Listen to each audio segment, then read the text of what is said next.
sabemos que se considera un problema de salud pública por la alta incidencia en esta patología y se considera la primera causa de mortalidad en pediatría. Entonces, si estamos hablando de neumonía, sabemos que esta patología va a afectar directamente a los pulmones, pero tiene que vulnerar todos los mecanismos de defensa del nivel superior para llegar a los alveolos. Entonces decimos que para que se dé una neumonía, porque sabemos que en el sistema respiratorio van a ingresar los agentes infecciosos por la nariz o por la boca, tiene que vulnerar esos mecanismos de defensa. ¿Cómo vulnerar? Hablamos de la filtración nasal, hablamos de la secreción nasal, hablamos del componente celular, los macrófagos, hablamos de las inmunoglobulinas que se van a activar para evitar que en algún momento estos agentes infecciosos vayan a ingresar al pulmón. Cuando hablamos de los bronquios, decimos que también se va a dar un proceso inflamatorio, lo que va a condicionar a que se activen los mecanismos de defensa para también tratar de proteger un poco los alveolos, hablamos de los pulmones. Entonces, lo que nos muestra claramente la diferencia entre una vía alta y una vía baja es hasta la laringe. Y cuando consideramos la manifestación clínica que se va a presentar en una neumonía es la tos, ¿no es cierto? Y cuando hablamos de tos y decimos que toda neumonía siempre va a estar precedida por sintomatología respiratoria alta, entonces claramente vamos a poder definir que ese paciente con neumonía siempre va a tener esa protección, que la mamá nos diga, está empezando con tos seca y ahora ya tiene problemas, por lo tanto el indicador de una secreción o una tos productiva o una tos con expectoración en los niños mayores de 5 años va a significar que ya están vía baja. Entonces, cuando ya hablamos de los conceptos que debemos considerar la neumonía, primero sabemos que es un proceso inflamatorio infeccioso por agentes infecciosos y determinamos que pueden ser virus o bacterias. Entonces, si ese proceso infeccioso está condicionado por una afección pulmonar, ahí entramos a la diversidad de clasificación de neumonías que se pueden presentar y estamos hablando primero dónde se va a dar la condición de infectocontagiosidad de la neumonía. Estamos hablando de que la adquisición de esos factores infecciosos van a ser en la comunidad y a eso vamos a llamar las neumonías de la comunidad. Pero en algún momento también consideramos que las neumonías pueden ser contagiadas con agentes infecciosos intrahospitalarios. A eso vamos a llamar una neumonía hospitalaria y el agente más frecuente de los hospitales va a ser generalmente el estafilococo aureus. Finalmente, si vamos a ver el comportamiento clínico de una neumonía, sabemos que la neumonía va a tener ese ciclo productivo y ese ciclo migratorio, si quieren, de la sintomatología, donde un paciente puede empezar con resfriado común, puede empezar con una bronquitis, después va a continuar con una bronquitis y finalmente nos va a mostrar sintomatología respiratoria pulmonar. Entonces, ese ciclo progresivo, vamos a decir, nos tipifica como una neumonía con característica fisiopatológica normal. Estamos hablando de las neumonías típicas. Pero aquellas que en su momento no tienen ese comportamiento o tienen otra sintomatología que no concuerda con esa afección pulmonar, las vamos a clasificar como neumonías atípicas. Y al mismo tiempo decimos, a ver, veremos anatómicamente qué parte del pulmón está afectado y sabemos que anatómicamente va a estar bien determinada la diferencia de lo que es el intersticio y de lo que son los alveolos. Cuando hablamos del intersticio es lo que va a rodear a los alveolos, ¿no es cierto? Entonces, si se va a condicionar a que haya infección de ese intersticio, la vamos a llamar una neumonía intersticial. Y generalmente la neumonía intersticial está producida por un virus. Y un ejemplo clásico en el periodo de la pandemia que acabamos de pasar, que es el virus del COVID, que va a condicionar a producir una neumonía intersticial. Y cuando ya estamos hablando de la neumonía propiamente dicha, es cuando va a afectar el alveolo. Va a depender si esa afección alveolar va a tener solamente afección de un sector.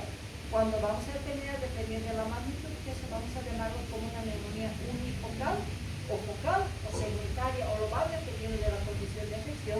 Y cuando estamos hablando de las neumonías que están caracterizadas por tener múltiples focos, vamos a llamarla la multifocal, o algunos autores manejan como la bronconeumonía. Entonces, si consideramos esta variación de neumonías, entonces decimos, ¿cuándo un niño va a adquirir una neumonía? Se dice que la neumonía, primera condición que tenemos que marcar es que es una complicación de la afección de la vía respiratoria alta. Al mismo tiempo, que es lo que debemos considerar, que va a depender del componente huésped, componente inmunológico, va a depender del componente patológico virulento que tiene el agente infeccioso y finalmente del medio donde se está desarrollando ese niño. Entonces, si estamos hablando de primero la característica del huésped, el niño que se va a enfermar, decimos, si depende del grado de inmunidad, de la respuesta inmunológica que ese niño tiene, eso nos va a permitir que, si tiene buena inmunidad, pues no nos va a dar cuadros graves. Estaríamos hablando de neumonías no graves. Pero si es un niño que tiene baja inmunidad, vamos a considerar producir que una neumonía grave. Y la inmunidad del niño está en base a qué? En base a la producción, generalmente estamos hablando de una inmunidad celular, que es la más protectora, y la inmunidad inmunológica, obviamente, ¿no es cierto? Entonces, si estamos hablando de inmunidad celular e inmunidad inmunológica, ¿qué es lo que va a determinar que ese niño tenga una buena inmunidad? Dos factores que son importantes. La nutrición, porque decimos que todo desnutrido es un inmunodeprimido. Y al mismo tiempo, ¿cuál es la forma de estimular a que ese niño tenga una respuesta inmunológica ante la invasión de un factor infeccioso? Estamos hablando de las vacunas, que si bien consideramos que las vacunas van a desarrollar inmunidad específica para las patologías establecidas por las vacunas, pero eso condiciona ¿a qué? A que su sistema inmunológico también responda a otros factores. Por lo tanto, se dice que un niño que ha recibido un esquema completo, por ejemplo, va a considerarse que tiene una buena inmunidad o características de respuesta inmunológica ante un factor infeccioso. Entonces, los dos factores que determinan niño con buena inmunidad más una buena nutrición va a ser un niño que no va a dar cuadros graves. En cambio, si es un niño con poca vacuna o insuficiente en dosis de vacuna, o vamos a hablar de un inmunodeprimido, va a ser candidato para desarrollar neumonías graves. Hablamos de la gente, hablamos de la virulencia. ¿De qué depende esa virulencia? Si ingresa uno, qué sé yo, hablamos de unos 10 neumococos o un número similar de un Haemophilus influenzae, va a ser un inoculo débil, con poca patogenicidad, que eso va a depender obviamente del medio donde se desarrolla para su multiplicación, para desarrollar la patología.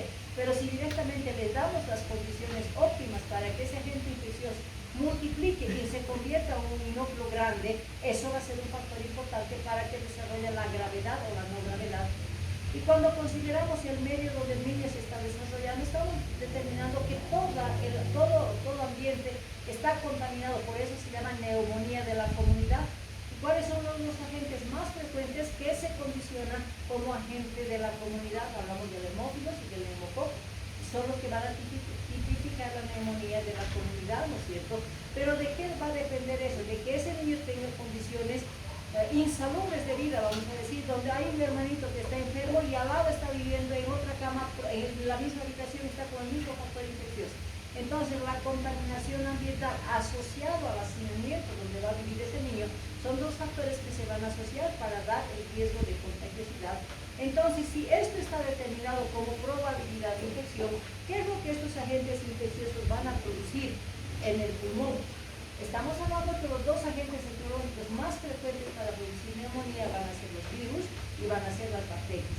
¿Qué producen? Ambos van a producir un proceso inflamatorio inicialmente e infeccioso del pulmón. Esta infección pulmonar, ¿qué condiciona? Toda vez que ese organismo está invadido por agentes infecciosos, ¿qué hace? Hay una respuesta inmunológica, hay una respuesta celular, hay una respuesta inmunológica. Entonces, si decimos que activa esta condición de infección pulmonar, va a activar los mecanismos de defensa, tanto celular como inmunológico, y dentro de los factores de inmunidad celular está marcado por los macrófagos, ¿no es cierto? Entonces, los macrófagos alveolares, bronquiales, que se vayan a encontrar sistemas respiratorios y tienen un buen sistema de defensa, no va a dejar progresar esa patología. Si hablamos de las inmunoglobulinas IgA, IgM y las otras IgS, van a condicionar también como inmunidad inmunológica, evitar la progresión de la enfermedad. Hablamos de inmunidad. Al mismo tiempo hablamos de efectos de mecanismos de defensa que se considera dependiendo del órgano que va a afectar. Y si decimos que la faringe nos va a mostrar como mecanismo de defensa la tos, pero se ha vulnerado esos mecanismos de defensa, va a permitir que ese agente infeccioso invada bronquios. En los bronquios se va a dar un proceso inflamatorio, en los bronquios se va a dar un movimiento ciliar y al mismo tiempo se va a dar la condición de producción de secreción. Por eso el indicador de la vía baja siempre va a ser la tos productiva. Si estamos hablando de esta secreción mucociliar, está determinada de la cantidad y el mecanismo de defensa que se establece es esa tos productiva. ¿Para qué? Porque esa tos hace que no penetre hacia los alveolos y trate de ser expulsada exteriormente. Por lo tanto, se dice, ¿por qué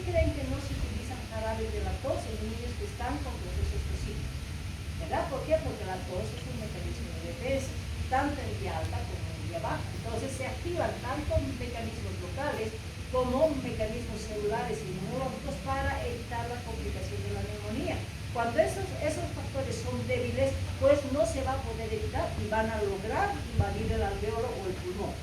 Cuando llega al sistema pulmonar, ¿qué es lo que condiciona? Se va a dar de la misma manera un proceso inflamatorio. De la inflamación va a empezar con el edema y el edema va a producir secreción. Y la secreción pulmonar será líquida, será hialina, va a ser una secreción densa. Y esa secreción densa, ¿qué va a condicionar? Que va a empezar a obstruir alveolos, va a empezar a obstruir bronquios, ¿no es cierto? Eso que va a condicionar, que nos va a dar, si tengo mucha secreción en el alveolo, va a llevar a un proceso de condensación. Si tengo mucha secreción en bronquios, va a llevar a un proceso obstructivo. Esa condición de obstrucción de vías respiratorias, de hecho, nos va a empezar a mostrar que ese pulmoncito no está funcionando bien, no está haciendo un buen intercambio gaseoso y al mismo tiempo va a afectar la vascularización. Por lo tanto, en una neumonía se va a dar un desequilibrio entre lo que va a ser la perfusión y lo que va a ser la oxigenación o ventilación, ¿no es cierto? Y el resultado de una neumonía en diferentes grados va a ser establecer un estado de hipoxemia. Y en base al estado de hipoxemia va a condicionar a qué?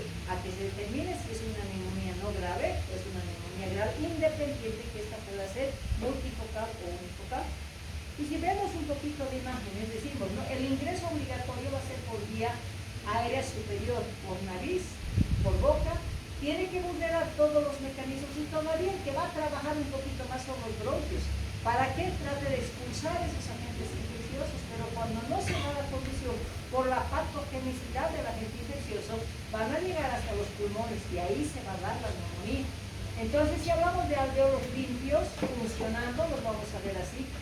Cuando se va a dar el proceso inflamatorio, se va a dar la inflamación del epitelio de los alveolos. Esto condiciona la producción de secreción y esa secreción va a empezar a llenar los alveolos, lo que va a traducir posteriormente en un proceso de condensación y finalmente un estado de hipoxia. Siempre eso es lo que va a pasar. Lo que nos interesa es la gravedad y la gravedad está marcada por las neumonías bacterianas. Y dentro de las neumonías bacterianas hemos dicho, ¿no?, que clasificación anatómica está determinada o afectó el intersticio o afectó el alveolo. El intersticio va a tener un ciclo corto porque el virus tiene su ciclo autolimitado y que de hecho, si estamos hablando de virus, van a ser neumonías intersticiales, ¿no es cierto? Pero cuando ya consideramos el componente alveolar, hemos dicho, no, va a depender del tipo de afección alveolar que se va a condicionar a la diferencia de una neumonía multifocal. Cuando se habla de bronconeumonía, cuando vamos a tener la asociación de un proceso inflamatorio de bronquios más componente alveolar, entonces ahí estamos hablando de bronconeumonía.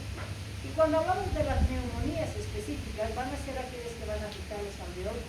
Y esto va a depender si esa bacteria decidió tomar varios focos a nivel del pulmón, ahí la vamos a llamar la multifocal, y si hay compromiso bronquial, la bronconeumonía. Y cuando estamos hablando de un solo lugar, vamos a hablar de una neumonía unifocal. Dependiendo de la magnitud, esta va a determinar si va a tomar un segmento, se le va a dar el apellido de neumonía segmentaria, y si va a tomar todo el lóbulo, vamos a hablar de una neumonía global, ¿cierto? Entonces, si estamos hablando de todo ese ciclo que tiene que darse para la neumonía, pues ¿y quiénes son los responsables de producir las neumonías? Decimos que dentro del contexto de las vías respiratorias, en la afección de infecciones respiratorias agudas, siempre van a primar las afecciones de los virus. Estos virus que van a producir también van a producir un proceso inflamatorio y muchas veces de esas afecciones virales se va a considerar la neumonía porque se ha sobreinfectado una bacteria. Entonces, muchas veces de una neumonía intersticial se va a contaminar con una neumonía bacteriana, convirtiéndose de una intersticial a una neumonía bacteriana.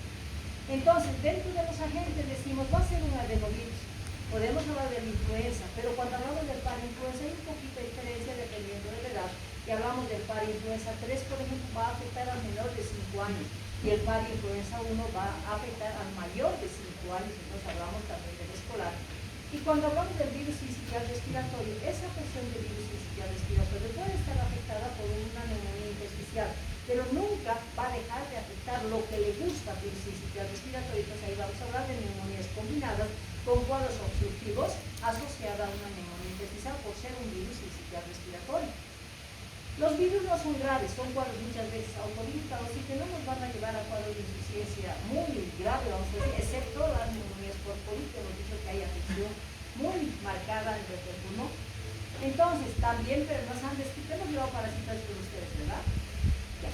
Entonces, también hemos determinado que dentro del ciclo biológico de los elementos o los gusanos, van a tomar el pulmón, pero esto también va a ser considerado un cuadro autolimitado, que muchas veces no vamos a percibir que ese niño se ha contagiado, solamente va a presentar sintomatología respiratoria como tos, y vamos a auscultar también crépitos porque va a darle síndromes alveolos, pero ese paciente no tiene fiebre, no tiene cuadro de insuficiencia respiratoria. Entonces, como sabemos que con neumonía tenemos que identificar qué agente etiológico tiene, entonces en estos pacientes hemos dicho, cuando sospechamos de una neumonía, que es una neumonía que no es grave, que no tiene fiebre y simplemente tenemos cuadros respiratorios característicos de una neumonía, vamos a pedir un hemograma, hemos dicho, ¿no? Que el tipo de neumonía va a ser una neumonía eosinofílica, llamada también síndrome de Weber. Esto es fácil de identificar, pero lo que nos preocupa y la gravedad y la relación con la mortalidad, precisamente está el componente bacteriano.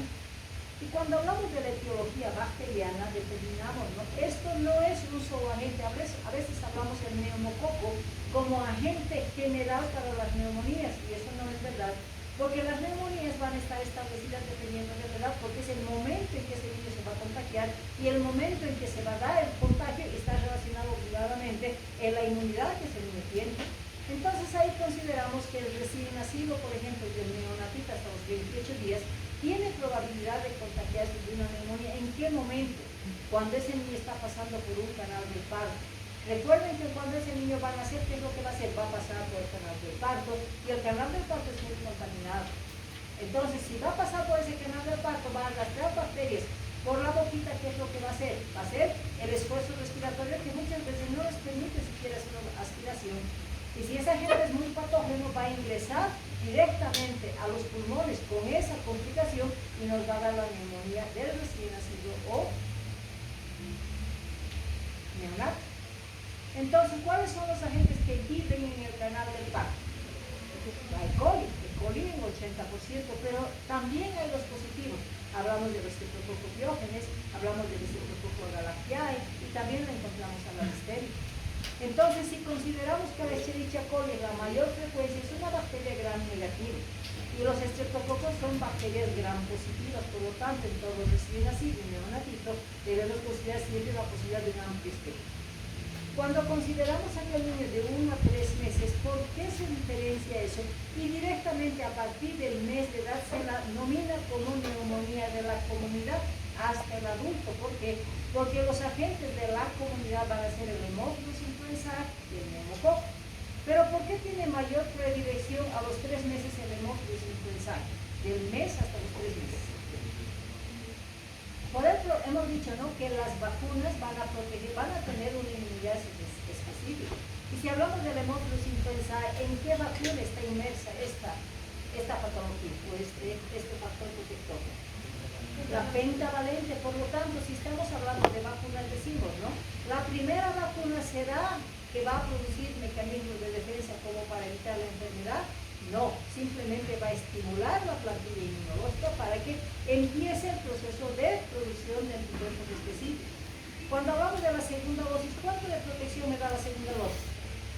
De 70 hasta un 80%, por lo tanto, eso ya significa una protección relativa, vamos a decir. Por lo tanto, esos niños todavía no van a poder evitar la enfermedad.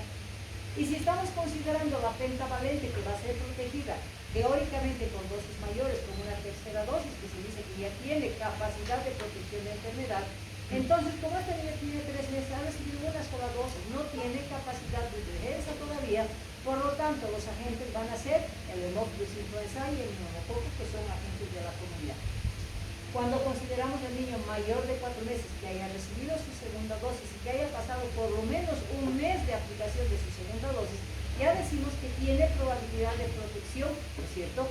Estamos hablando de la segunda dosis, y peor si es que ya tiene la tercera dosis, ¿no es cierto? Por lo tanto, en estos niños que ya tienen capacidad de defensa específica, el Haemophilus influenzae deja de ser una patología, pero no se ha logrado controlar todavía el neumococo, por lo tanto se mantiene el neumococo a partir de estamos hablando de los 4 meses, hasta la edad preescolar y escolar.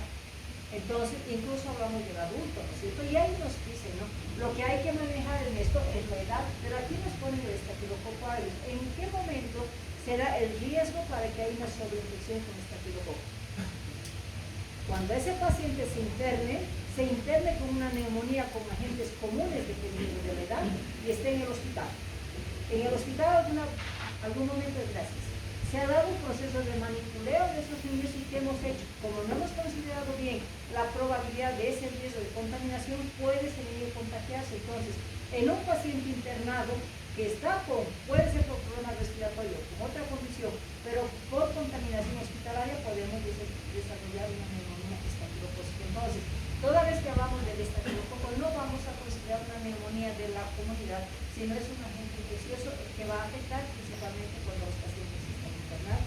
Entonces, si tenemos una etiología, entonces, ¿qué manifestaciones clínicas voy a buscar en un paciente con neumonía? Obviamente, cuanto más pequeño el niño, es mucho más grave, ¿no es cierto? La etiología va a depender, y hemos dicho, la viral no es grave, la bacteriana sí puede ser grave dependiendo de la inmunidad, y al mismo tiempo vamos a hablar de la severidad, que claramente se tiene que diferenciar en grave y no grave. Cuando invade el organismo una bacteria, ¿cómo se defiende ese organismo? Con fiebre, ¿no es cierto? Pero también tenemos que manejar el concepto de que la neumonía es una complicación de la vía respiratoria alta. Entonces, va a ser ese niño que, por ejemplo, está resfriado, va a ser ese niño que está con una faringitis, y después de que no hemos utilizado antibióticos, porque hemos dicho que la mayor causa es un proceso viral, entonces solamente manejamos antiinflamatorios. ¿Y qué estamos haciendo con el manejo de antiinflamatorios? Y por situaciones X, esa bacteria ya está en el organismo. Estamos permitiendo que se dé la multiplicación, no estamos controlando el proceso infeccioso y se puede vulnerar mecanismos de defensa y llegar a la neumonía. Entonces, debemos recordar siempre que las manifestaciones siempre van a ser inespecíficas, como cualquier proceso infeccioso, y que tiene que haber el antecedente de una sintomatología respiratoria alta. Y como la fiebre es un mecanismo de defensa, ya me va a decir, cuanto más grave sea la patología, la fiebre va a ser mayor. Entonces vamos a tener fiebre, vamos a tener escalofríos, va a haber compromiso del estado general. Y en los lactantitos, principalmente, la característica de descompensación va a ser que puede presentar vómitos, a veces puede presentar diarrea, y lo que comúnmente se designa que todo niño enfermo para de alimentarse. Entonces, en una condición ya de gravedad, está comprometido ya la inapetencia. Pero al mismo tiempo, si decimos esto es general, y también me dice considerar la edad, ¿qué concepto también tenemos que manejar? Que las neumonías multifocales o bronconeumonías están en qué grupo etario? En los extremos de la vida. Los niños, cuanto más hablamos de los lactantes, entonces los lactantes van a estar condicionados a producir las afecciones multifocales. A diferencia del preescolar, escolar, adolescente y el adulto en edad laboral, va a estar condicionado a producir las neumonías propiamente dichas. Entonces manejamos esto, ¿sí? Entonces, si decimos que para que se dé una neumonía se tiene que vulnerar mecanismos de defensa, dentro de la anamnesis que se va a hacer a ese niño, ¿qué debemos considerar? Debemos establecer de que ese niño nos va a avisar, o esa mamá nos va a avisar, esa progresión de sintomatología. No existe una neumonía con directa presión pulmonar, siempre se va a condicionar a esa vulneración de mecanismos de defensa. Por lo tanto, ¿qué la mamá nos va a decir? Ha empezado con tos seca, pero ahora está con flemas. Entonces, el indicador de una neumonía y el indicador de vía baja siempre va a ser la tos productiva. Va a empezar con esta condición tos seca productiva. Cuando estamos hablando de compromiso pulmonar, hemos dicho, cuanto más grave sea la enfermedad, va a estar entrando en estado de hipoxia. Y si es una neumonía grave, no va a desarrollar todavía un estado de hipoxia grave. Entonces, el indicador de gravedad de hipoxia, ¿por qué está clínicamente representado? Si un niño ya está con hipoxia en diferentes grados, ¿cómo vamos a saber que está en estado de hipoxia? Porque no vamos a medir la saturación, vamos a evaluar siempre primero la clínica. Entonces, ¿cómo se mide clínicamente un estado de hipoxia? Cianosis puede ser, la cianosis va a ser un estado ya de descompensación. ¿Qué? Aumento de la frecuencia respiratoria. Entonces, cuando un paciente está empezando a estar con un grado de hipoxia, ¿qué es lo que hace? Establece mecanismos de defensa, y el mecanismo de defensa es aumentar la frecuencia respiratoria para tratar de oxigenar ese organismo. Muchas veces no se va a lograr porque va a haber un compromiso pulmonar, porque se establece un estado de hipoxia. ¿Cuál va a ser el próximo paso? Me dice, ahí está entrando en estado de gravedad. Empieza a utilizar los músculos respiratorios accesorios. Por lo tanto, después de haber aumentado la frecuencia respiratoria, va a empezar a presentar los signos de insuficiencia insuficiencia respiratoria. ¿Cuál es el autor que maneja la evaluación de los signos de insuficiencia respiratoria? Silverman es que va a manejar 5 parámetros. ¿Cuáles son los 5 parámetros de Silverman? Siempre en sentido cefalocaudal, ¿no es cierto? Que va a presentar aleteo nasal, respiración intercostal, respiración subcostal o sifoidea. ¿Qué más? El tercero. Luego, el quejido. ¿Qué más? Y la disociación toracoabdominal, lo que se llama la maniobra del balancino, ¿cierto? Entonces, el seguimiento vamos a hacer con los signos de insuficiencia respiratoria. Y el estado ya de gravedad me va a mostrar la hipoxia grave, que se va a traducir en el estado de cianosis. Toda vez que hablamos de cianosis, si estamos hablando de gravedad, ese niño ya no va a poder controlar su sistema respiratorio, entonces puede empezar a presentar como datos de gravedad las apneas intermitentes. Entonces lo que debemos considerar siempre en la neumonía es que un niño que está empezando con tos productiva y empieza a aumentar la frecuencia respiratoria y empieza a utilizar signos de insuficiencia respiratoria, esa progresión está diciendo, cuidado, es una neumonía y tenemos que valorar. Entonces, si mi indicador dice hay que controlar la frecuencia respiratoria, la Organización Mundial de la Salud dice que todo paciente que esté taquipneico con aumento de la frecuencia respiratoria, mientras no se demuestre lo contrario, va a ser considerado neumonía. Entonces ahí consideramos, ¿no? Y nos dice, todo niño que tenga menos de 2 meses va a tener 60 respiraciones por minuto, hasta 60, que se considera un parámetro de no gravedad, pero si tenemos más de 60, para la OMS es neumonía. Cuando consideramos ese niño de 2 a 12 meses, hablamos de que va a tener más de 50 impulsiones o respiraciones por minuto. Cuando hablamos de niños de 1 a 4 años, van a ser más de 40 respiraciones por minuto, y si es mayor de 5 años, va a ser más de 30 respiraciones por minuto. Entonces, la frecuencia respiratoria está en base a las diferentes edades, no es el común denominador cómo se maneja con los adultos. Entonces, si ya sé que ese niño va a tener una clínica sugestiva, que me está dando clínicos de que hay afección y estado de hipoxia, entonces, ¿cómo yo voy a diagnosticar la neumonía? Todo ese dato de anamnesis me va a ser útil, pero el dato más importante es cuando procedamos al examen físico, ¿no es cierto?, donde clínicamente me va a permitir determinar y diferenciar además si es una neumonía multifocal o es una neumonía focal. Cuando hablamos de una neumonía focal, hemos dicho un proceso de condensación local de diferente magnitud. Y cuando consideramos la semiología torácica, para controlar la neumonía decimos, ¿no? Primero debo mirar si este foco de condensación no le está permitiendo movilizarse a este hemitórax. Lo primero que vamos a ver, que un hemitórax se mueve y el otro no se puede mover por esa limitación de la condensación. Por lo tanto, decimos lo primero que vemos es una asimetría, uno se mueve, otro no se mueve. Cuando hablamos de elasticidad y expansividad, decimos, si estamos viendo que hay asimetría, de hecho va a estar alterada la elasticidad y expansividad, pero de un hemitórax afectado. Finalmente, cuando estamos hablando de una neumonía, vamos a poner la mano sobre el foco de condensación. ¿Y qué vamos a percibir? En el niño no vamos a poder decir medir 33, pero el niño va a hablar, el niño va a llorar. Entonces, en esos sonidos que le emite con el llanto, o cuando le dice mamá, por ejemplo, ahí vamos a ver que hay mayor transmisión del sonido, porque la condensación aumenta el sonido. Por lo tanto, tenemos más vibraciones vocales que están aumentadas. Es importante considerar esto del aumento de vibraciones vocales, porque muchas veces cuando tenemos una neumonía basal, podemos considerar también la probabilidad de una complicación que es el derrame. Entonces, es precisamente las vibraciones vocales que me van a permitir diferenciar si es una complicación con derrame o simplemente es un poco de condensación. ¿Qué pasa cuando estamos con derrame? ¿Cómo están las vibraciones vocales?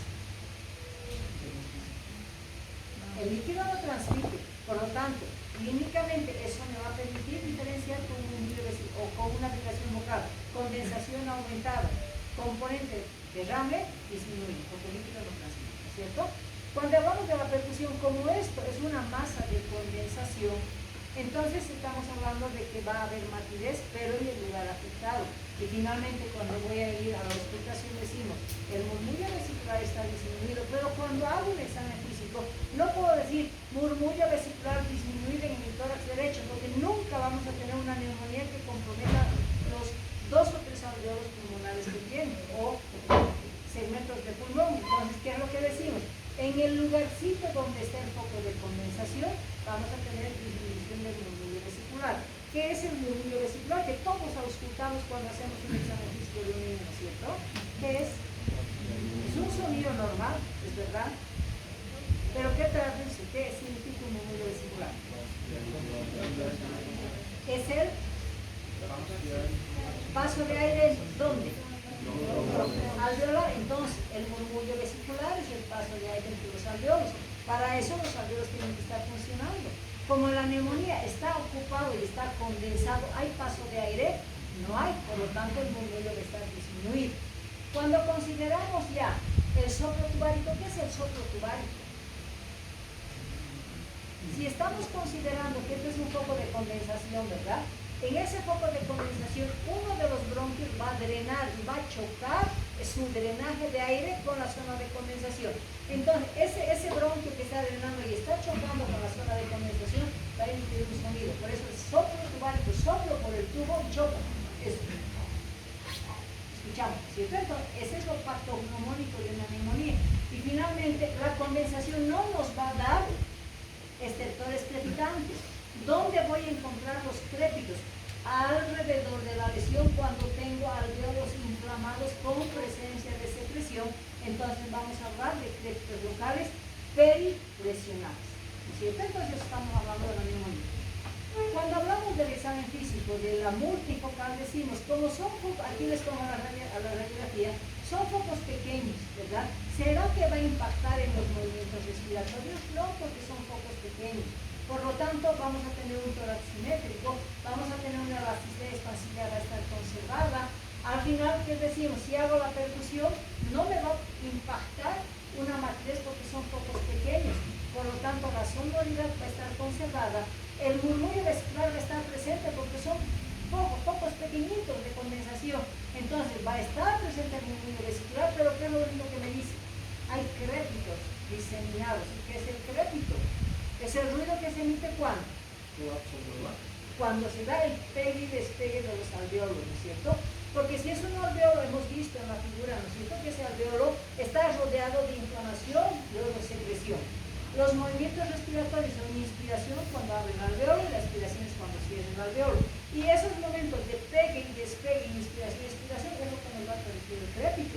Por lo tanto, vamos a tener, como la mayoría de los alveolos están en proceso de inflamación y tienen secreción, entonces vamos a tener crépito difuso, ¿no es cierto? Entonces, cuando yo les pregunte si sabemos ya lo que va a pasar en la anamnesis y en el examen físico, mi pregunta es, ¿el diagnóstico de la neumonía será clínico o será radiológico? Es decir, ¿es clínico o radiológico? No, es clínico. El diagnóstico de la neumonía es clínico. La evaluación de la magnitud de compromiso pulmonar está dado por la radiología, ¿no es cierto? Entonces, clínicamente ese paciente va a tener fiebre, va a tener tos, va a poder tener aumento de frecuencia, puede tener signos de respiratoria y semiológicamente estamos demostrando si es una neumonía multionifocal. Por lo tanto, el diagnóstico de la neumonía es clínico. La evaluación de magnitud de afección es la radiológica. Ya hablamos ahí de focos de condensación o imágenes de radiopacidad difusa. En la multifocal ya hablamos de radiopacidad localizada cuando estamos hablando de una neumonía pudiendo ser global o secundaria, ¿verdad? Entonces, si estamos hablando además, siempre voy a tener la probabilidad de que hay dos agentes infecciosos. Puede haber empezado una neumonía intersticial por un virus, pero después puede haber sobreinfectado una bacteria. Entonces, en todo cuadro de neumonía tengo obligación de pedir un hemograma. ¿Y el hemograma para qué me va a determinar? ¿No me sirve para diferenciar si es virus o es bacteria? ¿Sí? Entonces, en ese hemograma, para decirme, es una bacteria, ¿qué voy a encontrar en un hemograma bacteriano? Desviación a la izquierda. ¿Y qué es desviación a la izquierda? Yo no sé. Aumento de polimorfonucleares o neutrófilos. Ahí la fórmula depositaria me dice porcentaje, ¿cuánto por ciento? Más del 60%. Y si hablo de desviación a la izquierda, cuando ya está una infección grave, además esa médula va a empezar a producir cosas jóvenes como callado, ¿cierto? Esa es desviación a la izquierda. Y la desviación a la izquierda con aumento de leucocitos siempre va a estar relacionado con incremento de glóbulos blancos. ¿cuánto podríamos considerar, a partir de cuánto consideramos incremento de fórmula blanca? Más de 10.000, ¿no es cierto? 11.000, 12.000, 14.000, 15.000, cuanto más sea el aumento de la leucocitosis, me dices más gravedad, pero al mismo tiempo no tengo que, y la afección viral, la desviación es a la derecha, en base a linfocitos, más del cuánto por ciento, 40%, entonces el hemograma me va a servir para diferenciar si es una afección viral o bacteriana. Pero al mismo tiempo tengo una prueba inflamatoria que me va a certificar que es una bacteria y es el PCR, ¿cierto? ¿Cuál es el valor del PCR para considerar normal? Hasta 6 miligramos de cilitro, mayor significa positividad. Entonces, con esto ya he diagnosticado clínicamente, he mostrado la magnitud de afección, he demostrado la etiología diferenciando viral o bacteriana, pero ahí voy a decir, ¿y cómo voy a definir que es una neumonía grave o no grave? Porque la grave sería internar y la no grave va a ser tratamiento ambulatorio. Entonces, ¿cuáles son los dos criterios que consideramos para indicación de internación? ¿Cuáles son los dos criterios que se considera para internar a un paciente con neumonía? Lo mismo que hemos dicho, aumento de frecuencia respiratoria y presencia de signos de insuficiencia respiratoria. Y si con eso ayudamos indicando que está en estado de hipoxia, si venido más la oxigenación, vamos a ver que la saturación está baja, menor de 90%.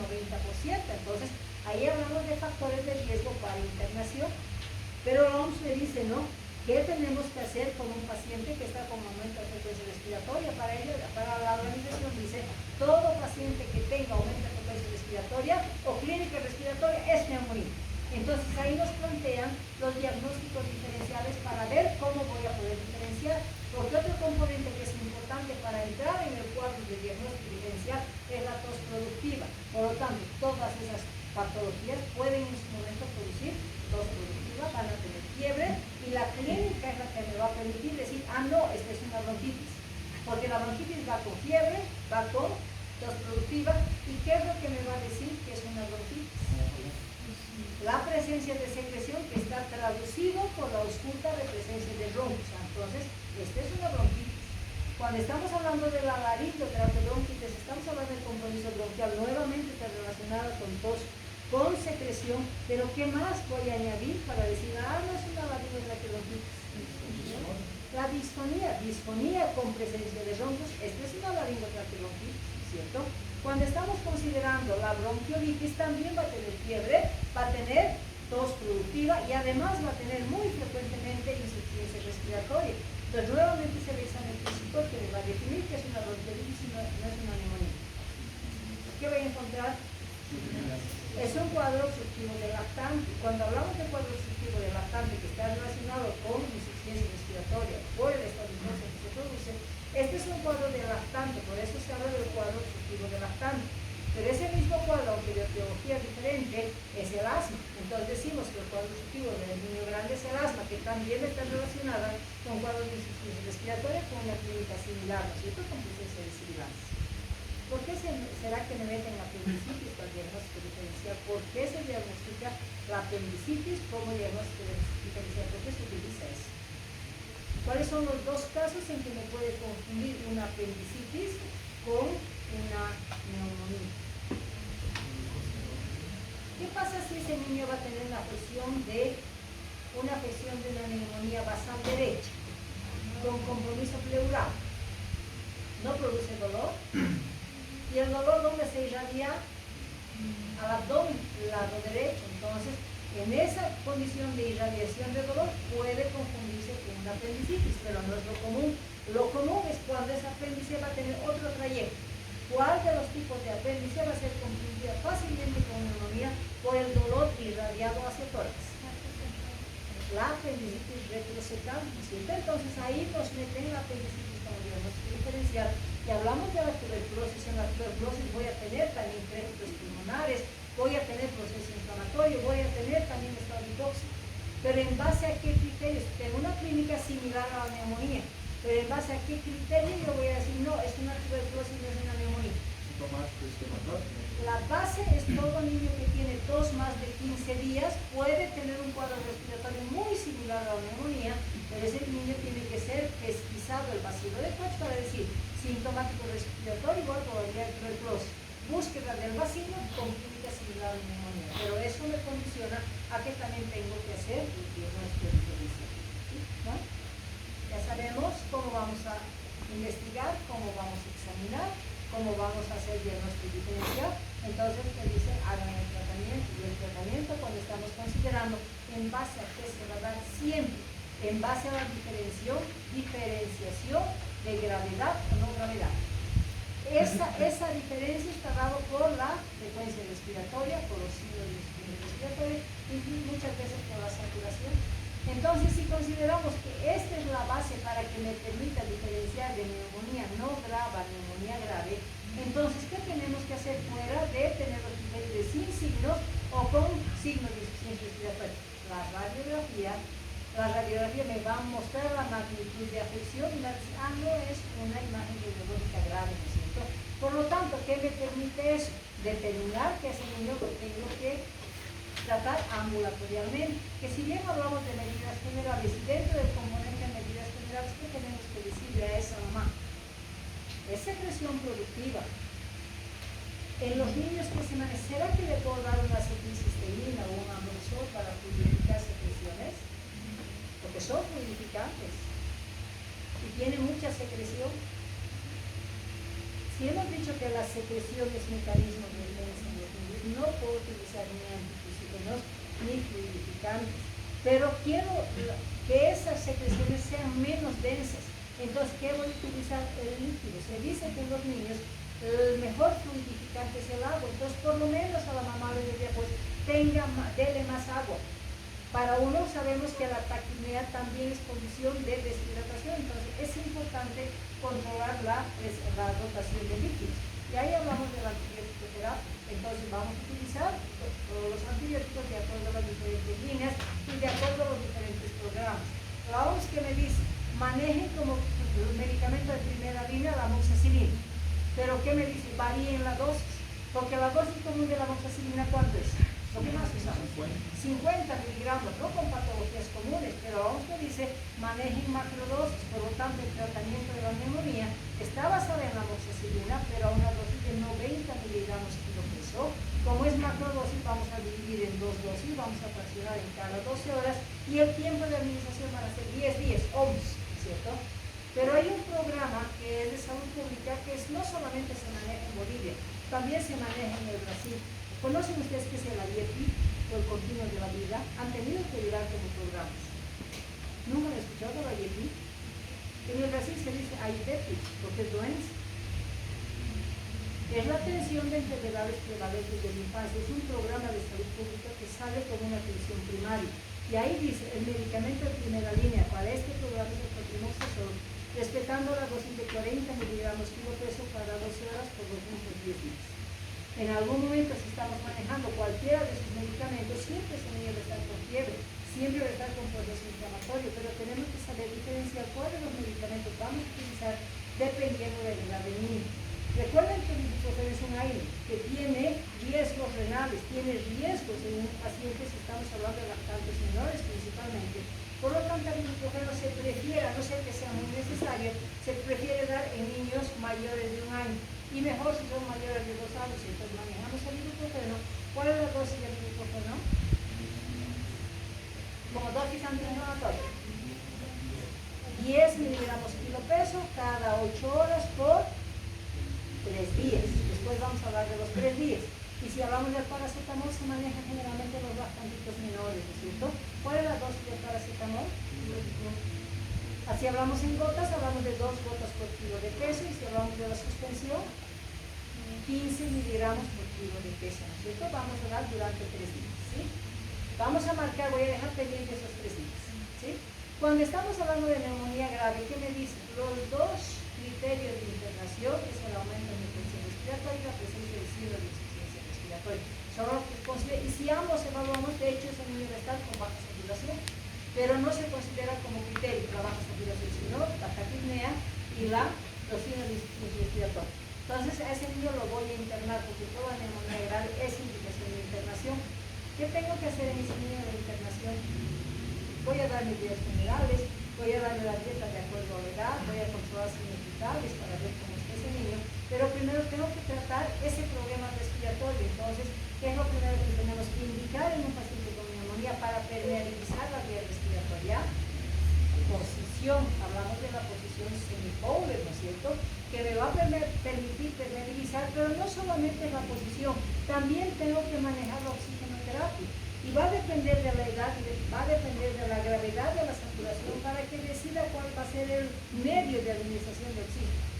Sabemos que es muy usado las puntas nasales, pero ¿será que las puntas nasales me van a potencializar una oxigenación si ese niño está saturando bajo?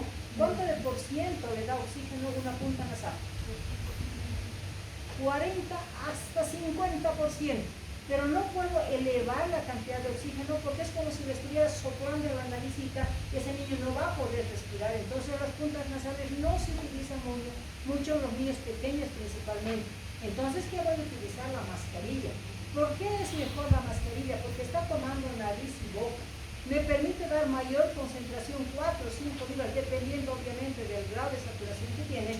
Entonces me va a permitir dar hasta un 80%. Pero tengo un neonatito, tengo un lactantito de 2 o 3 meses que está taquipnéico, que está con insuficiencia respiratoria, me está saturando 80%. ¿Será que la mascarilla le va a servir? Le va a incomodar esa mascarilla. Entonces tengo que optimizar ese oxígeno para dar hasta un 100% de oxígeno. ¿Cómo voy a hacer eso? La punta nasal única, ¿ya? Entonces vamos a utilizar un catéter que se puede utilizar la misma sondita nasolástica dependiendo del número. Vamos a poner cuánto ponemos, que las medimos de la punta de la nariz hasta la base de la nariz. Entonces, eso vamos a introducir y eso necesitamos dar máximo 2 libras. ¿Por qué? Porque eso me está aportando, como el niño está directamente recibiendo el oxígeno, en la faringe estoy aportando el 100%. Entonces, si son niños muy pequeños voy a utilizar la cánula única, si son lactantitos voy a utilizar la mascarilla de preferencia y en los niños grandes sí nos va a permitir utilizar las puntas nasales, ¿no es cierto? Entonces es importante considerar la oxigenoterapia, la hidratación, hemos dicho que es importante para tratar de purificar un poquito esa secreción y luego manejamos la antibiótico-terapia. Doctora, vi otro acá que es como una cápsula. Es el halocefálico, eso utilizamos en recién nacidos y neonatos. Ya es como un capacete que tiene acrílico que tiene su conexión de oxígeno. Entonces ahí le pone cuál es el riesgo de si es que estás dando concentraciones altas de ese capacete. Puede producir una hiperoxia. Y la hiperoxia hemos dicho que puede producir daño ocular. Pero en los recién nacidos prematuritos, cuando estamos compensando la saturación, utilizamos en los más pequeños, en la incubadora principalmente, ¿no? Los capacetes y los cascos. ¿No se puede incubar también? ¿Perdón? ¿No se puede incubar o Depende, si es un niño que está grave y no está respirando y está con periodos de apnea, si se puede incubar. ¿No es cierto? Dependiendo mucho de la gravedad. Bueno, como hemos dicho que vamos a dar y vamos a utilizar antibiótico terapia, ¿de qué va a depender el uso de antibióticos? De la edad y de los agentes infecciosos, ¿verdad? Entonces ahí decimos que como hemos dicho que hay agentes gram negativos, gram positivos, ahí consideramos, ¿no es cierto? Decimos, si es un recién nacido neonatito donde la E. coli, el Diógenes de la galactea eran los primeros que se producían, entonces la E. coli es gram negativa, la gentamicina. Los estreptococos A y B son positivos, la ampicilina, por lo tanto hablamos de un amplio espectro. Por lo tanto, el medicamento de primera línea en el neonato siempre va a ser antigénico, porque ambos además se van a potencializar. Cuando hablamos de que el niño de 1 a 3 meses, también era posible que sean negativos y positivos. Hablamos de la hemófilos influenzae, que eran negativos, y el neumococo, que es positivo. Entonces, nuevamente consideramos como amplio espectro. Dosis en ambos casos va a ser ampicilina a 100 miligramos kilo peso y la gentamicina 5 miligramos kilo peso. ¿Cuál es la diferencia entre el tratamiento? Si estamos hablando de un recién nacido o un neonatito, principalmente hasta los 7 días. Después de los 7 días podemos utilizar con intervalos normales. Por lo tanto, si vamos a trabajar un recién nacido, un neonato, y voy a manejar ampicilina, tengo que variar el intervalo de administración de medicamento. Hablamos de que la ampicilina en el menor de 7 días voy a dar respetando la dosis de 100 miligramos. Pero ¿qué intervalo le voy a dar? Normalmente la ampicilina ¿cuánto se da? Cada 6 horas. Y la gentamicina cada 12 horas, cierto? Eso es el intervalo normal en todos los grupos etarios. Pero si estamos hablando de un recién nacido y de un neonatito menos de 7 días, vamos a aumentar el intervalo. La ampicilina se va a dar cada 12 horas y la gentamicina se va a dar cada 24 horas. ¿Por qué es eso? Por la maduración renal, la filtración disminuida, por lo tanto el nivel sanguíneo va a ser mucho más prolongado. Entonces por eso se hace la diferencia de la disminución de intervalo considerando los mismos medicamentos. Entonces vamos a hablar de estos medicamentos y cuando hablamos del niño de 4 meses donde ya está considerado solamente el neumococo es un gran positivo y el medicamento de primera línea va a ser la penicilina sódica, dosis dependiendo de la gravedad de 100.000 a 150.000 o hasta 200.000 unidades internacionales respetando el intervalo de cada 6 horas durante el tiempo de permanencia hospitalaria, ¿cierto? Entonces, ¿qué es lo que tenemos que hacer? Estamos en la época de la resistencia, ¿cierto? Entonces, se dice que todo paciente internado tiene que tener un corte, vamos a decir, de evaluación a las 72 horas. ¿Por qué a las 72 horas? Vamos a ver.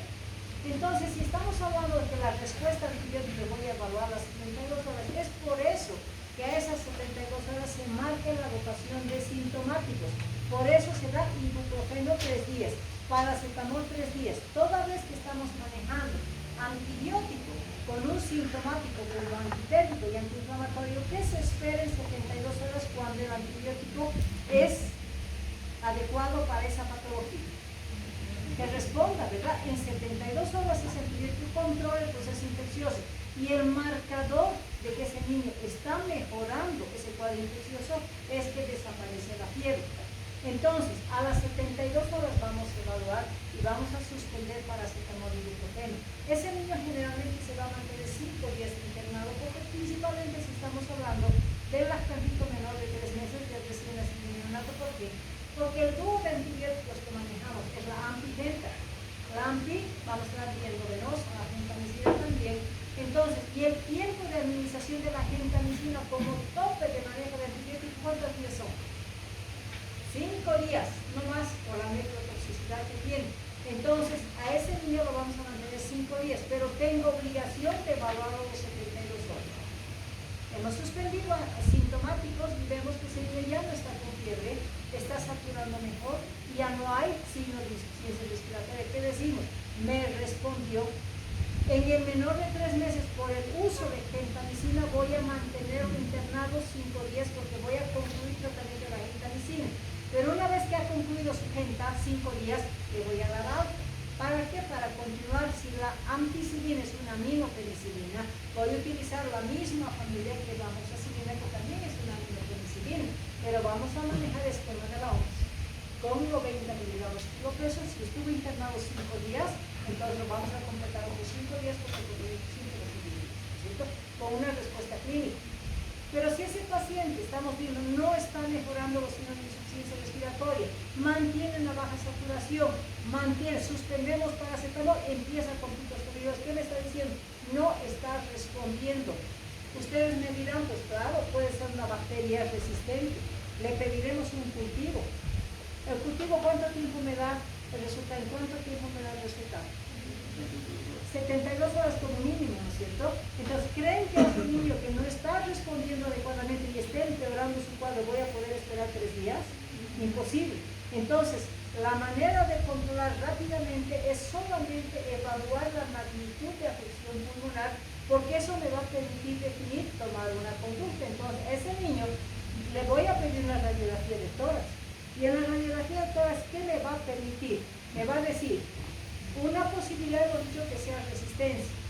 Tenemos un patrón radiológico cuando ese paciente se internó. Y si no está respondiendo, y si esa bacteria es resistente, ¿qué voy a esperar? Simplemente que comprometa mayor el pulmón, va a tener mayor compromiso pulmonar, ¿verdad? Entonces, si esa bacteria fuera resistente, simplemente me va a decir, las neumonías están con mayor magnitud, eso es resistencia. Y el medicamento de las resistencias son las cefalosporinas de tercera generación. Generalmente manejamos la cefataxima, dosis de 100 miligramos kilo peso, vamos a dar cada 8 horas y vamos a esperar que ese paciente vaya mejorando. Pero qué cuidado tengo que tener. Es resistente y quién sabe que es resistente también las cefalosporinas. Entonces mi conducta va a ser cambiar las cefalosporinas, pero aquí ¿qué debo hacer? Pedir un hemocultivo. El hemocultivo me va a decir, es sensible a las cefalosporinas, continúe su tratamiento nuevamente a las 72 horas. Pero si nuevamente es resistente ya no, tengo cómo hacer tratamiento a ciegas. Entonces, que se el antibiograma del hemocultivo que me va a decir, haga el tratamiento en base a la sensibilidad. Entonces, aquí es obligación pedir el hemocultivo para validar mi tratamiento con cefalosporina. Ya a las 72 horas el hemocultivo me dice, sí, está bien cefalosporina, podemos dar alta. ¿Y con qué vamos a dar alta a esos pacientes que han recibido cefixima o cefotaxima? O ceftriaxona, cualquiera de los dos me sirve. ¿Cuál es el medicamento que es bioral para la alta tercera generación? La cefixima, dosis de cefixima. Dosis de cefixima. 8 miligramos para neumonía. ¿Ya? O sea, como son patologías que han sido manejadas bien venosa, entonces se maneja la dosis de 8 miligramos kilo peso cada 24 horas hasta completar el tratamiento. ¿Sí? Cuando manejamos, les han dicho 7 miligramos de 7 a 8. Porque el tope siempre va a ser 8 miligramos, como dosis establecida. ¿Ya? Entonces, hemos dicho resistencia, nosotros sabemos manejar. Pero ese paciente estaba internado, ¿cuál es el riesgo de todo paciente internado? Sobreinfección, agente hospitalario. ¿Y cuál es el agente hospitalario frecuente que va a complicar ese cuadro? Estafilococo aedes. Entonces, ese niño puede estar resolviendo, pero por mala suerte se contaminó con estáfilo. Entonces, es la misma radiografía la que me va a permitir diferenciar si se ha comprometido o ha contaminado el estafilococo aedes. Entonces, ahí estamos hablando que el estáfilo me va a dar imágenes algodonosas. ¿Qué significa imagen algodonosa? ¿Por qué la empolisipedum? Es como si agarramos al algodón y lo dispersáramos y estaría implícito en una radiografía. El neumatocele o el derrame pleural. Entonces, si vamos a encontrar una o las tres imágenes, decimos, estoy con infección de estafilococo, pues ahí manejamos los medicamentos que son beta-lactamasa resistentes. Hablamos de la cloxacilina, estamos hablando de la oxacilina. Oxicloxa vamos a manejar 100 miligramos kilo peso cada 6 horas durante el tratamiento de 10 días. E incluso algunos autores manejan hasta 14 días en el estafilococo. Ahí tenemos una excepción que es la dicloxacilina, que vamos a manejar a los de 50 miligramos kilo peso, respetamos cada 6 horas, nuevamente el tratamiento de 10 hasta 14 días. Si el paciente está grave, así con las tres imágenes, si hay mucho compromiso del estado general, me voy a lanzar a la vancomicina, que es el medicamento de las resistencias de los estafilococos. ¿Sí? Estamos hablando de resistencia, ¿no es cierto? Y si estamos hablando de la resistencia, si no está respondiendo, muchas veces no solamente me va a dar mayor magnitud de pulmón, sino va a ir a determinar, como libremente le estoy dejando progresar a esa bacteria, va a hacer fiestas en ese organismo. Entonces, y más si asociamos a un componente de baja inmunidad en ese niño o desnutrición, entonces en el desnutrir y con baja inmunidad vamos a tener compromiso de complicaciones pulmonares. Ese paciente puede dar derrame. Entonces, el derrame no solamente es típico de un estafilococo, lo característico es sí, pero también un hemófilus resistente puede producir derrame. Un hemococo resistente también puede producir derrame. Entonces, el derrame es una complicación de cualquier bacteria como complicación de una baja inmunidad y agresividad o patogenicidad de la gente. Puedo localizar la infección con abscesos, puede desarrollar un edema y siempre consideramos la infección estafilococal. Si es un niño desnutrido, no solamente se va a quedar en el pulmón, va a empezar a tener complicaciones extrapulmonares y hablamos de compromiso del sistema nervioso central, puede desarrollar bronquitis, endocarditis o pericarditis. Entonces estamos hablando de la relación de resistencia junto con la desnutrición para las complicaciones extrapulmonares. Y hemos dicho en una neumonía, el éxito de evaluar la neumonía es interpretación radiológica, ¿no es cierto? Y cuando hablamos de radiología decimos, ¿qué es esto? ¿Cómo diagnosticaríamos en esta placa radiográfica qué tipo de neumonía?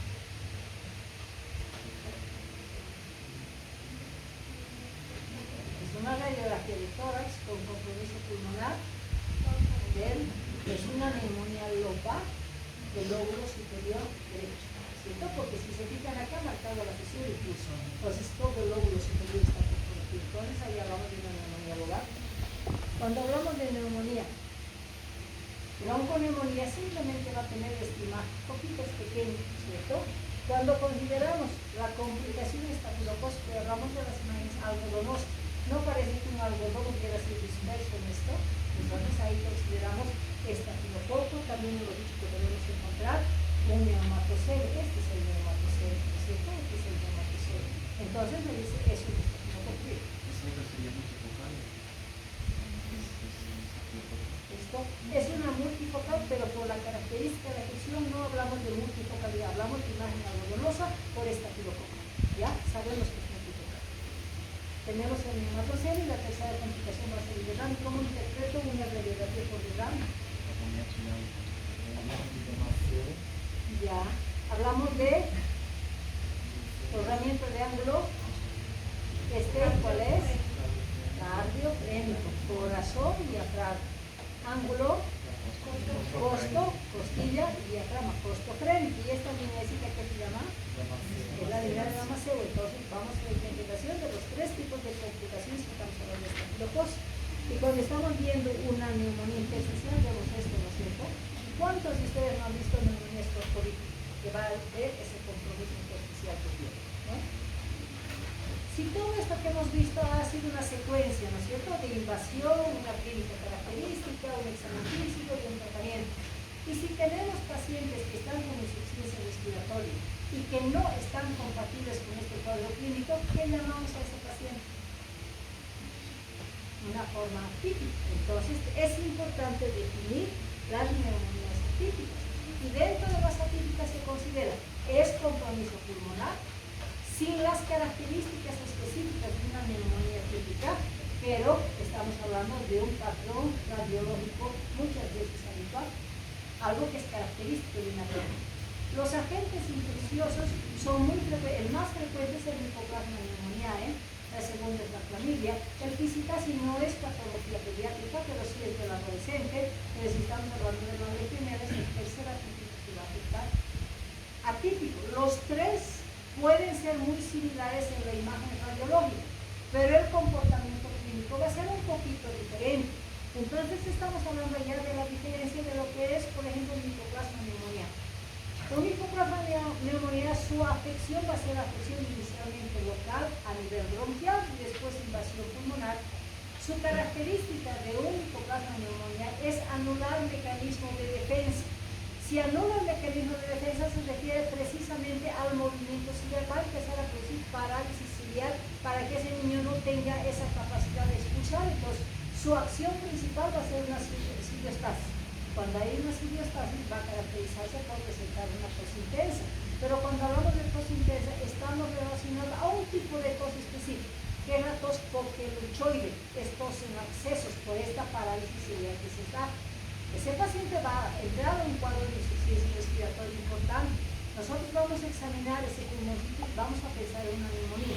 Entonces, vamos a ver, es un paciente con un cuadro respiratorio importante, con insuficiencia respiratoria importante, con una tos demasiado intensa, con accesos de tos, pensamos en una neumonía, examinamos y no hay nada.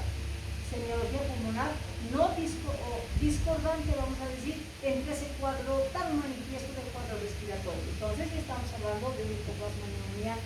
¿Y qué otra cosa me va a dar como pauta? Ese niño va a parecer como si estaría empezando con una traqueobronquitis. Entonces su cuadro inicial va a ser una traqueobronquitis, pero marca su compromiso del estado general. Hay fiebre, escalofríos, hay mialgias, hay malestar general, pero mucho compromiso del estado general. Hemos dicho que semiológicamente no hay cuadro pulmonar, pero de repente si le saco la radiografía voy a tener una complicación de un derrame. Y otra característica del Mycoplasma es que va a invadir órganos que no sean pulmonares como parte del cuadro clínico, como una meningoencefalitis y una miocarditis. Entonces, ¿qué me está diciendo? Que el Mycoplasma da una sintomatología intensa, respiratoria, pero sin una verificación de compromiso pulmonar principalmente, ¿no es cierto? Cuando hablamos de la clamidia pneumoniae, cuando estamos hablando de la clamidia pneumoniae, ese agente es menos agresivo, tiene sintomatología leve, muchos pasan sin ninguna sintomatología y pasan un cuadro sin ni siquiera tratamiento, pero algo que me va a marcar la clamidia es que va a afectar vía respiratoria alta. Es un niño que va a tener disfagia, va a tener orinofagia como primer síntoma de afección. Pensamos en una faringoamigdalitis principalmente, ¿no es cierto? Pero posteriormente va a progresar nuevamente con compromiso del estado general, con fiebre, tos, con expectoración y cefalea, pero nuevamente cuadro de insuficiencia respiratoria, tos intensa, pero semiológicamente no hay nada en pulmón.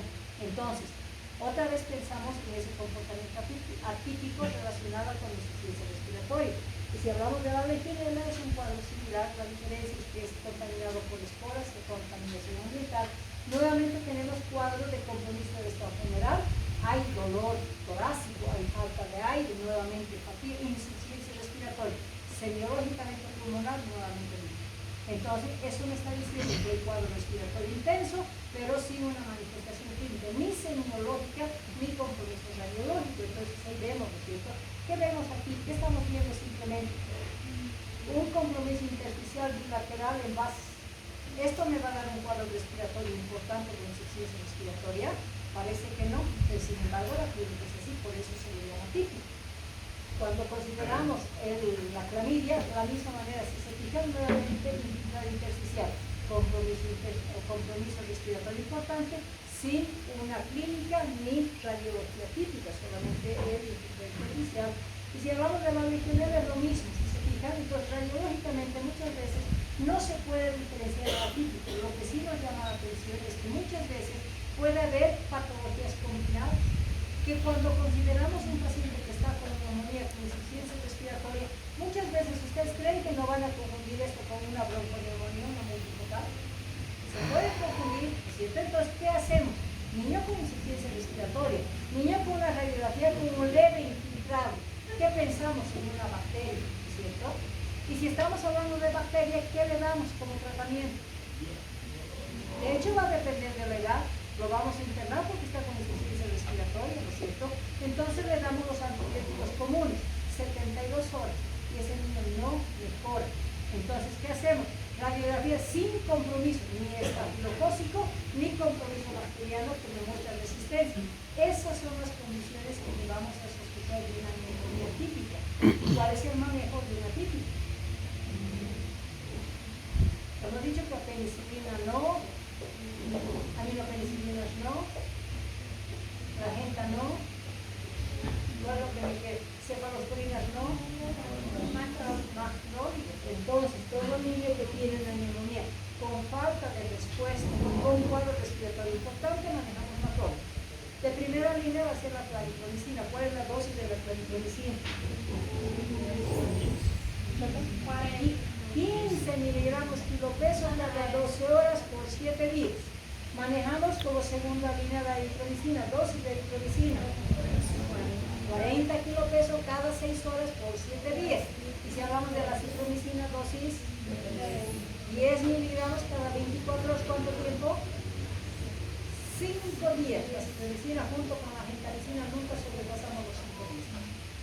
Entonces, si ustedes se fijan la diferencia de comportamiento con un cuadro de insuficiencia respiratoria muy similar, pero radiológicamente no compatible, semiológicamente no compatible, igual a una típica, ¿cierto? Y ahí introducimos lo que se caracteriza como macrólidos, ¿sí? ¿Alguna pregunta?